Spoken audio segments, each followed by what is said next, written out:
तो जैसा कि पहले बच्चों आप जान रहे थे कि अभी जो मैं आप लोग को लेकर चल रहा हूं एक्सरसाइज आपका जो है 5.2 का जो है आपका पार्ट 1 का सॉल्यूशन जो है आपको अवेलेबल कराया गया पार्ट 1 वीडियो में, है ना। आपको यहां से आपको अरिथमेटिक प्रोग्रेशन का 5.2 जो है पार्ट 1 में इसका कुछ क्वेश्चंस अवेलेबल कराया गया। वीडियो लंबा ना हो इसके लिए मैंने इसका पार्ट 1 और पार्ट 2 रिलीज किया हूं। अब पार्ट 2 में क्या है कि और जो क्वेश्चन सारे बच गए हैं उसका मैं अभी आपको इंस्टेंट सॉल्यूशन दूंगा। तो बेहतरीन तरीका मैंने पार्ट 1 में भी सिखाया, बहुत सारे क्वेश्चन ऐसे थे जो थोड़ी सा टफ थे, उनको मैंने इजी किया है। पार्ट 2 में कुछ और बेहतरीन क्वेश्चंस आएंगे, कुछ बेहतरीन क्वेश्चंस, कुछ टफ क्वेश्चंस आएंगे, उनको मैं बहुत इजी करने वाला हूं। आप कंटिन्यू वीडियो पे बने रहिएगा और स्टार्टिंग से एक्सरसाइज पार्ट 1 देखिए और पार्ट 2 में फिर आइए और शुरू करिए। हमारा जो है नेक्स्ट क्वेश्चन है बच्चों वो किस प्रकार से है वो ध्यान देंगे अब हम लोग। नॉर्मल क्या है कि पार्ट 1 में जितने भी बेसिक आपने सीखे हैं उसी का कुछ और इस्तेमाल मैं इसमें क्वेश्चन को बनाने में करूंगा नॉर्मल। तो क्या कहता है normal question, which term of AP, AP का टर्म बताना है बच्चों। जो सीरीज दिया गया 3, 15, 27, 39 will be 130 more than the 15 term. एक एपी का ऐसा नंबर ऑफ टर्म बताना है जो आपका 15th टर्म में 130 मोर देन करने के बाद वो कौन सा टर्म रहेगा ये बताना। यानी कहना ये है कि आपको बताना है कि 54 टर्म में 132 मोर देन करने के बाद जो भी नंबर का रिजल्ट आएगा, नंबर आएगा, वो बताना है आपको बाबू कि कौन सा नंबर ऑफ टर्म है, नंबर ऑफ टर्म है। ये आपको क्या करना है बच्चों, इसमें बताना है नॉर्मल, है ना।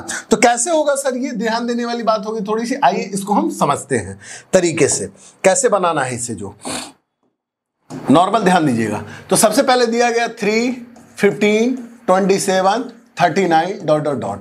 अब क्या है इसमें a की जो वैल्यू होगी बच्चों वो होगी 3 और d की जो वैल्यू होगी 15 माइनस 3, दैट सेट मतलब कि d की वैल्यू होगी 12। अब हमें क्या निकालना है, नंबर ऑफ टर्म निकालना है। क्या निकालना है बच्चों, number of term. Number of term equal to हो गया बच्चों क्या चीज, व्हाट। तो नंबर ऑफ टर्म निकालना है बच्चों।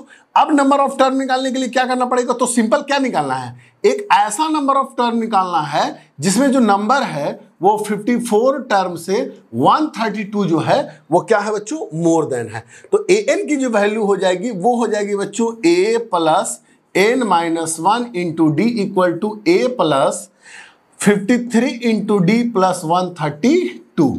इसके बाद यहां पर अब क्या है कि a का जो वैल्यू है बच्चों, a की जो वैल्यू हो गई 3, a की वैल्यू होगी 3, नंबर ऑफ टर्म मुझे मालूम करना है n माइनस 1, d जो डिफरेंस कॉमन डिफरेंस है वो बच्चों आ गया हमारा 12 इक्वल टू अब a की वैल्यू होगी 3 प्लस 53 इंटू 12 प्लस 132।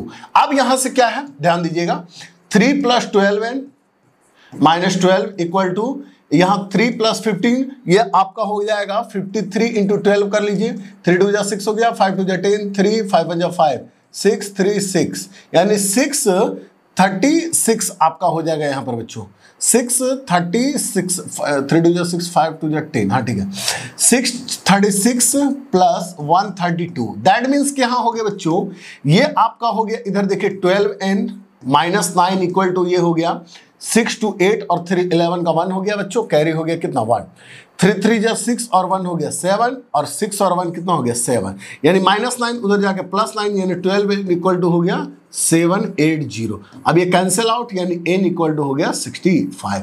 यानी कहने का मतलब कि जो भी रिजल्ट आ रहा था, जो भी इस सीरीज में पहले 54 टर्म में उसमें भी मोर देन 132 करने पर वो जो संख्या था वो कितना टर्म में था बाबू, 65 टर्म में, 65 टर्म जो था वो उसका रिजल्ट हो गया।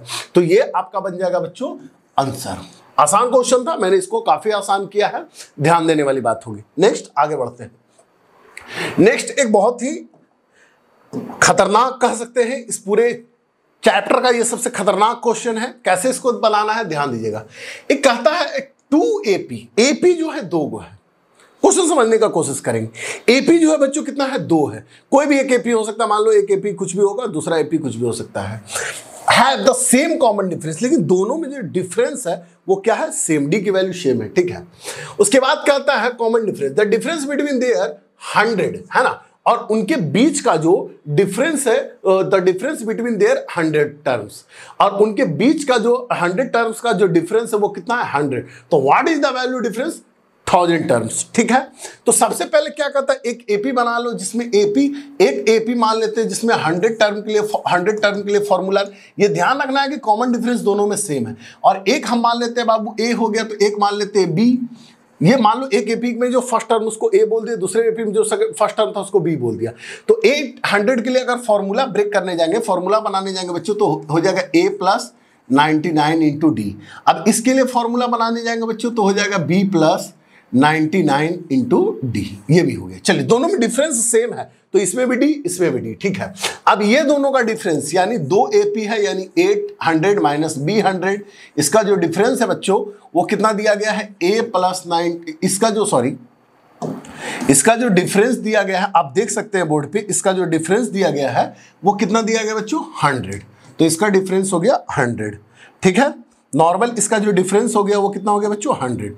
अब a100 का जो वैल्यू हमने लाया है वो कितना लाया है, a plus 99d minus b100 का जो लाया है वो हो गया b plus 99d equal to 100।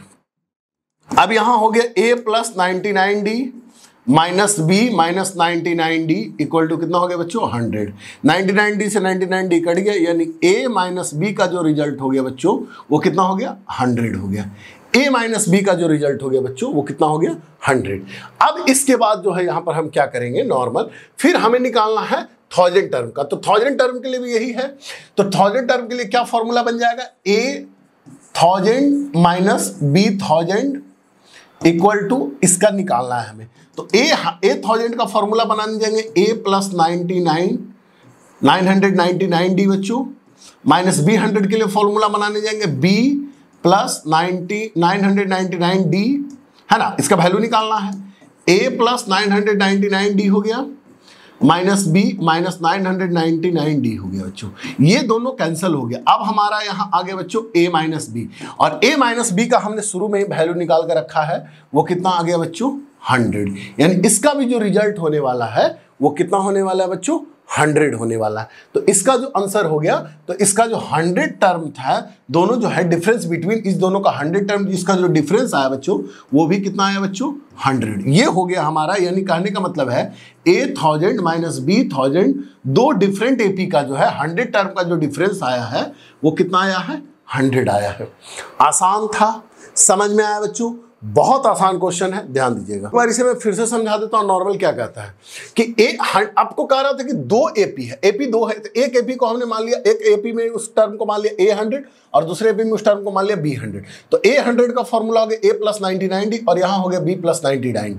a100 minus b100 equal to हो गया बच्चों 100। a100 का formula a plus 99d b 99d, a 99 cancel, a minus b equal to 100।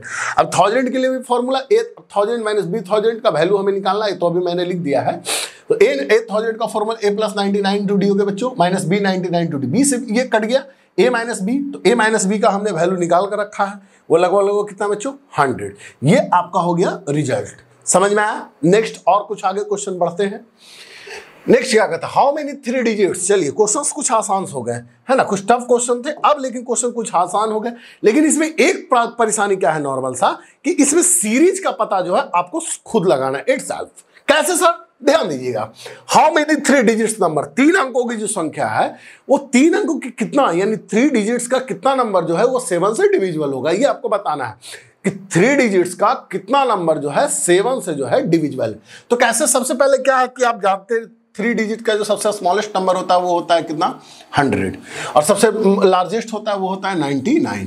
यानी इसी के बीच कोई नंबर, जो इसी के बीच जो होने वाले जो भी नंबर्स है इसके बीच वो पता लगाना कि कितने नंबर्स जो हैं वो 7 से क्या है डिविजिबल। तो देखिएगा नंबर ऑफ टर्म निकालना, चूंकि कितने नंबर्स निकालना तो हो जाएगा नंबर ऑफ टर्म्स। तो कैसे पता लगाएंगे, सबसे पहले 7 का पता लगाना होगा। तो 7 को आप जो है कैसे निकालेंगे, तो आप चेक कर लीजिए 102 को 7 से 102 में डिवाइड करके देख लीजिए। ये हो जाएगा 7 1 7 3, यहाँ हो गया 2 7 4 28, ये भी नहीं कट रहा है।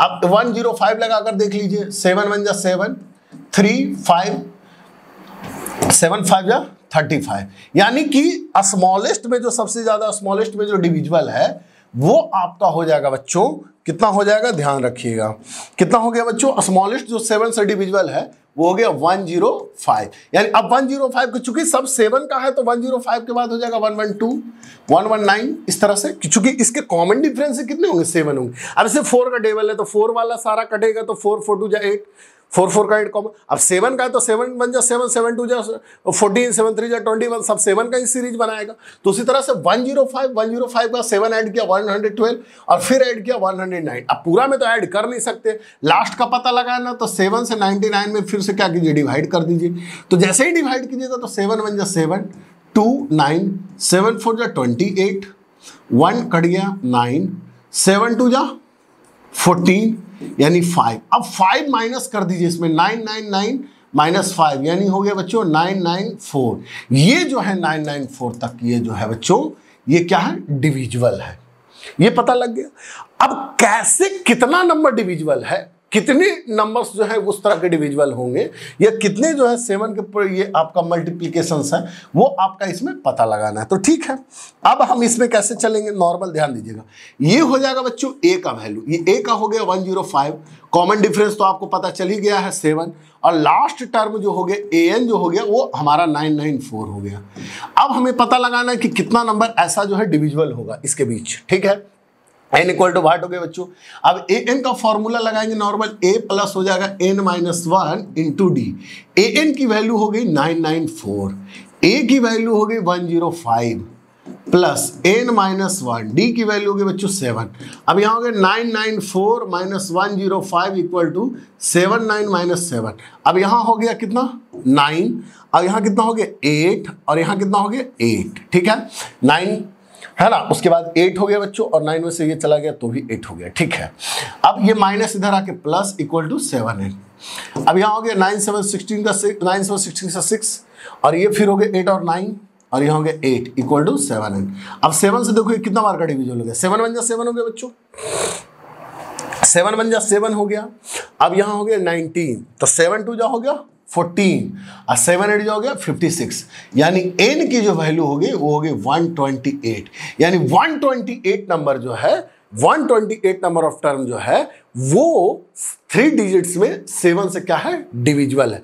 3 डिजिट्स का जितना भी नंबर है उसमें ओनली 128 नंबर जो है वो 7 से क्या होगा आपको बच्चों, डिविजिबल होगा, इसके अलावा कोई डिविजिबल नहीं है। तो समझ में आया होगा बच्चों, आसान है ना। इसी तरह के क्वेश्चंस और है मेरे पास, ध्यान दीजिएगा। ये हो गया how many multiple of 4 lie between 10 and 25। अब इसमें आसान है, 10 के बाद सबसे पहले 4 से कौन डिविजिबल है, तो 12 हो गया बच्चों, 16 हो गया, 20 हो गया, dot dot dot.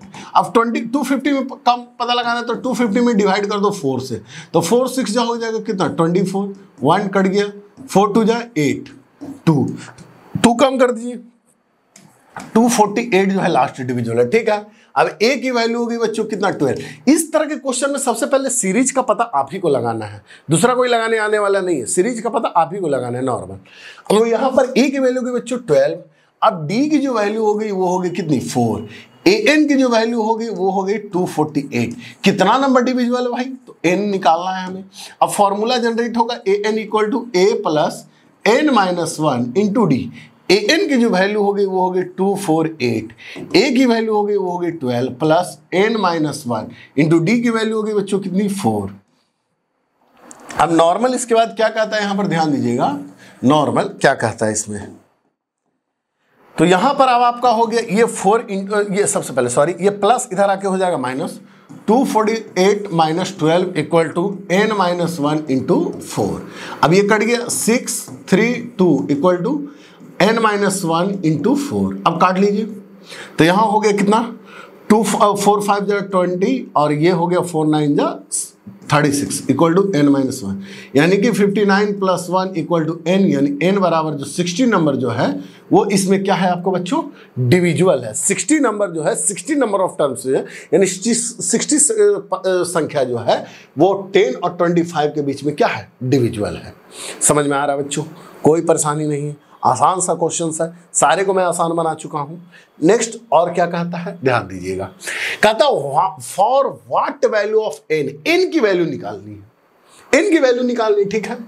Are the nth term of 2 and एक ऐसा nth का टर्म बताना है जिसमें ये और ये दोनों nth का टर्म में जो है वैल्यू क्या बता दे, इक्वल बताते। ऐसा आपको नंबर ऑफ टर्म निकालना है, ठीक है, कोई दिक्कत नहीं, निकल जाएगा भाई। ये एक एपी दिया हुआ है 63, 65 और 67 डॉट डॉट डॉट, दूसरा दिया हुआ है 3, 10, 17 डॉट डॉट डॉट। ए की वैल्यू होगी बाबू 63 और डी की वैल्यू होगी 65 में 63 घटा दिए 2। अब हमें इसमें निकालना है एन, ठीक है, एन निकालना है। इसमें भी आपका हो गया बच्चों क्या कि ये आपका हो गया, ए की वैल्यू होगी 3, डी की वैल्यू होगी बच्चों 7, एन का वैल्यू हमें इसमें भी पता लगाना है। दोनों का नंबर ऑफ सीरीज क्या होना चाहिए, बराबर होना चाहिए, यानी ए एन इक्वल टू, अभी हम ए एन कर लेते हैं, इसमें हो जाएगा a plus n minus 1 into d equal to a plus n minus 1 into d. अब ए की जो वैल्यू है बच्चों हो गया 63, एन का वैल्यू हमें पता ही लगाना है, डी का वैल्यू जो है 2 हो गया, ए की वैल्यू हो गया बच्चों 3, एन माइनस 1 इंटू डी का वैल्यू हो गया 7। अब यहां हो गया बच्चों 63 plus 2n minus 2 equal to 3 plus 7n minus 7। इसके बाद अब नॉर्मल क्या कहता है, ध्यान दीजिएगा। अब 63 में 2 घटा दीजिए तो कितना हो जाएगा 61 प्लस 2n इक्वल टू, अब यहां हो गया 7n माइनस 4। अब कहने का मतलब 61 plus 4 equal to 7n minus 2n, यानी 5n कहने का मतलब हो गया 65, ये कट गया, n इक्वल टू कितना हो गया 13, यानी 13 नंबर ऑफ टर्म में ये और ये दोनों का जो वैल्यू है वो क्या हो जाएगा, इक्वल हो जाएगा। इसीलिए यहाँ पर दोनों का लास्ट टर्म मैंने क्या कर दिया था, इक्वल कर दिया। आप चाहे तो चेक करके देख सकते हैं, जैसे अगर इसमें निकालिए 13 टर्म तो A13 का फॉर्मूला लगा लीजिए इस सीरीज के लिए। रुकिए यहाँ पे नहीं, मिटाने वाले नामो निशान मिटा दी। कोई बात नहीं बच्चों, मुझे सर आपको सिंगिंग का शौक है, बिल्कुल मेरा गला खराब है इसीलिए मैंने सिंगिंग का शौक पाल लिया। कैसा मजाक करते हैं सर। A13 का फॉर्मूला का बच्चों A प्लस 12 इंटू डी, तो A की वैल्यू जो हो गया बच्चों वो कितना हो गया, A का वैल्यू देखिए 3 हो गया, प्लस 12 इंटू डी का वैल्यू जो होगा वो हो गया कितना 7, यानी हो गया 3 प्लस 12 7 जा कितना हो गया 12 5 जा 60, 12 7 जा 62 और 12 7 जा 84, ये हो गया बच्चों 87।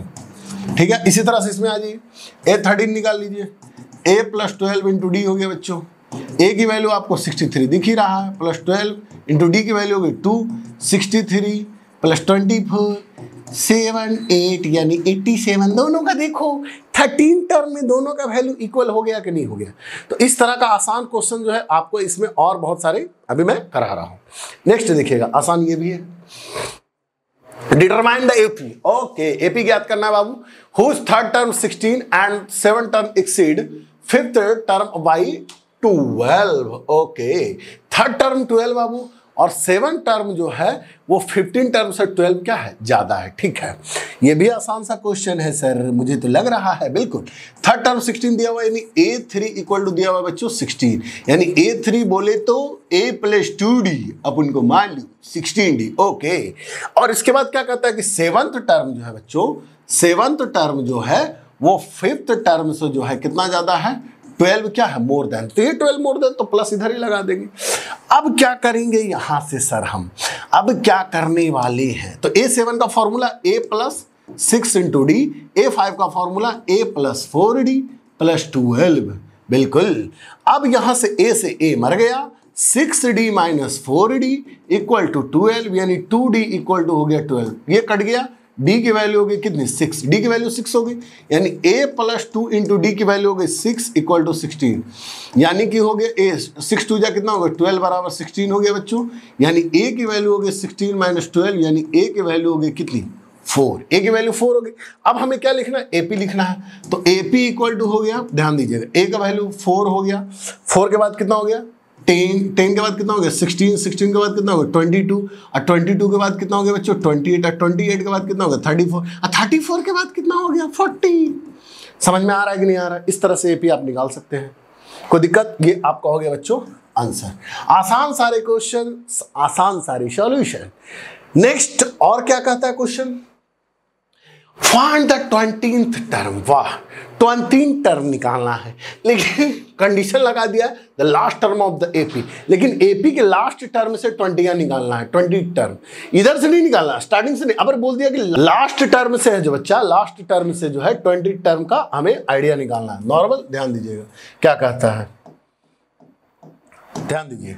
तो हमारा अवर जो है एपी 3, 8, 13 ... 253 है। अब हम इसे ए मान लेंगे। क्यों मान लेंगे सर? क्योंकि अवर हमें उस तरफ से निकालना है, अगर हमें लास्ट से 20 टर्म निकालना है तो उसे फर्स्ट मान लेंगे। बॉक्स वाला जो क्वेश्चन बताए होंगे आपको याद होगा उस तरह का, है ना। बॉक्स वाला क्वेश्चन में मैंने बताया था कि जिधर से सेक्शन निकालेंगे उधर से ही हम उसे काउंटिंग करते हैं। बॉक्स वाला क्वेश्चन मिल गया रे बाबा, ये देखिए मिल गया बॉक्स का क्वेश्चन। तो इसमें जो है इसे हम लोग मानते थे जिधर से चलना है उधर ही A1 मान लेंगे।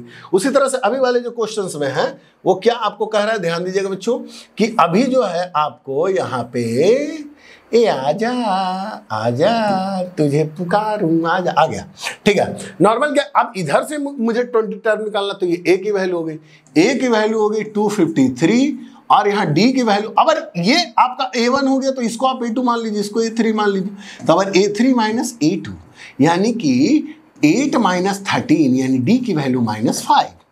अब डिग्री फॉर्म में आ रहा है बच्चों, घटते क्रम में आएंगे तो माइनस होगा ही होगा, जाहिर सी बात। तो डी हो गया माइनस। अब हमें निकालना है नंबर ऑफ टर्म, ठीक है। क्या निकालना है? नंबर ऑफ टर्म, यानी एन की वैल्यू पता लगानी है ना। कौन सा एन है सर? तो 20 टर्म, तो यानी A20 यानी A + 19 इंटू डी। ए की वैल्यू मुझे मालूम 253 + 19 इंटू डी की वैल्यू भी मुझे मालूम होती, -5 होती। 253 + 19 5। अब आप यहाँ देखिए कितना हो जाएगा बच्चों, 50 और 45 माइनस ये आपका हो जाएगा, ये आपका हो जाएगा 19 5 जा -95। अब माइनस कर लीजिए, 13 में से 5 चला गया 8 हो गया आपका, 14 ये हो गया कितना 5 और यहाँ कितना हो गया 1। यानी A20 जो है लास्ट टर्म से 20th टर्म जो है 20 टर्म जो है वो कितना है 158 है। कोई दिक्कत तो नहीं है प्यारे बच्चों? नेक्स्ट में बढ़ूं, बहुत तेजी बता रहे हैं सर, कोई बात नहीं। The sum of the 4th and 8th term of AP is 24, ठीक है, कोई बात नहीं बच्चों।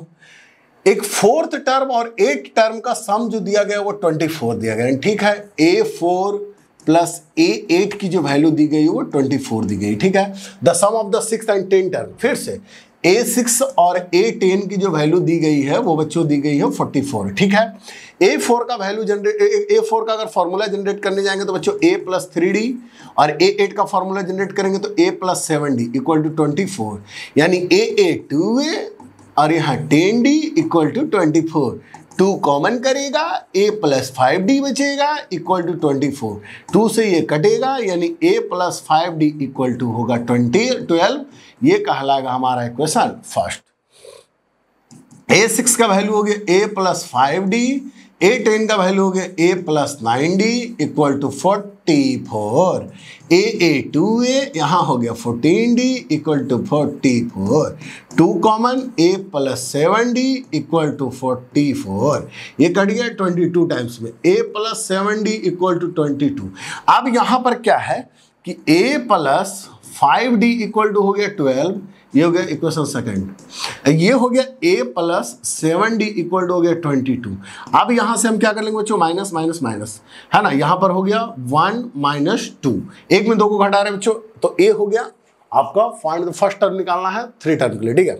A से A माइनस हो गया, यहां हो गया बच्चों -2D = हो गया बच्चों -10, माइनस से माइनस कट गया, यानी डी की वैल्यू कितनी होगी 5 होगी।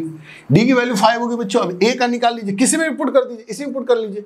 तो यहाँ हो गया बच्चों A + 5D = कितना दिया हुआ है 12, यानी ए की वैल्यू हमें निकालनी है, यानी A + 5 × डी की वैल्यू भी कितनी हो गई 5 = हो गया 12। 5 5 = 25, यानी A + 25 = 12।